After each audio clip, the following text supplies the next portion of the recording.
Action. What's he up to? A look inside the Jungle Nest, the latest one with the spreader bar. Definitely bright with the lighter no-seam net, but quite a comfortable hammock for 10 foot. The overall hammock spec'd at 10 feet long by 4 feet 10 wide, and I am 5 feet 11 tall, so I'm comfortable. I'm laying, pretty decent in it. I normally carry a pad with me anyway, so it can kind of supplement things, but if I wanted to just take a bottom quilt like that Incubator on that Blackbird over there, I could.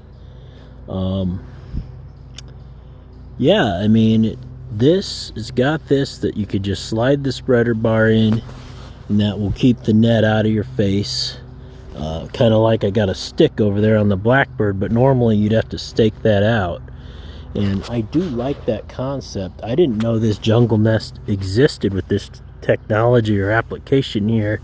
I actually called the Warbonnett and I was like, I've got this Guardian bug net, that thing over there, and it had the spreader bar from Like, this is a good concept to keep the net out of your face, especially if you're camping or sleeping or whatever in a really buggy environment like far north or wherever, or swamps and stuff, whatever, lake country. You get all those mosquitoes, and they give you a pretty darn fine mesh here, by the way. But in a hammock like what's next to me, I don't know if you can see that, it's got no spreader bar or anything.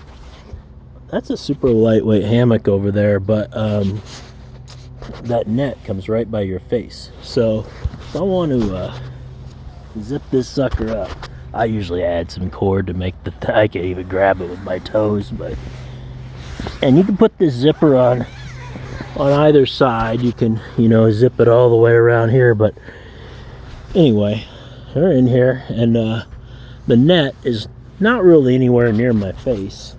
It does kind of give you some real estate, and they give you the ridge cord in here, which unlike their Guardian DX bug net over there, I mean, you got this, you can hang your ridge line. I'm starting to become a fan of these little ridge line organizers. They weigh nearly nothing. I've got one over there in that Blackbird from Hammock Gear. It just velcros over, and you can stick your night light, your headlamp, your phone, whatever, I don't know, your socks. But it has this pouch, which these work fine on my Guardian. You just stick the phone in a little pouch, and it looks like it has a pouch here for your phone or your socks or whatever too. So that's pretty cool. Checked in on my fish scale, I believe 1 pound 4 ounces. And if you wanted to compare that with anything, that Blackbird checks in at 1 pound 7 ounces. This one over here, which is nearly pretty much an entire net, it's that cloud fabric, that is only like a 10-ounce hammock. I mean, without the toggles. 11 ounces with the toggles. So you can get these pretty light. The trade-off is how comfortable it is. This is just a little bit stiffer fabric. You get the pole to spread the net away from your face. I don't know, and I just lay a little better. I'm not sinking straight down in this for some reason. And that one over there, I just haven't figured out. It's that cloud fabric. I don't know if it's that or if it's just a different cut. I bought it on closeout, so you don't know if maybe they made it wrong or something. But I just sink to the ground on that one. The Blackbird is wonderful. The Hummingbird's a pretty good hammock. I just put my pad in that. Like I say, most of the time I'm at my pad. It's hard to go wrong. I'm gonna keep talking, you guys. Keep talking hammocks. Hard time going wrong with a hammock.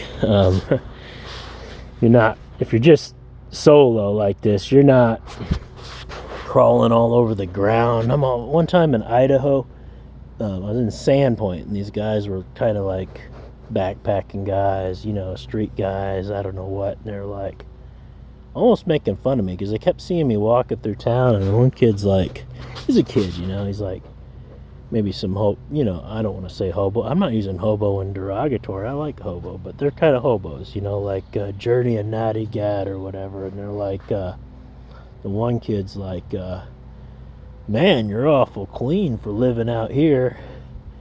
You're awful clean for a backpacker or something like that. He said, I'm thinking like, I am clean anyway. I go swimming in the lake all the time, but I mean, I'm not crawling around all over the ground. I mean, I just lay down in my hammock like it's my bed. As long as I got a couple objects to lash it between, I don't have to crawl around the ground and the mud and stuff like a tent. You know, you got to keep warm. You have a nice insulated pad. I'll show you guys the pad. I'll do another take.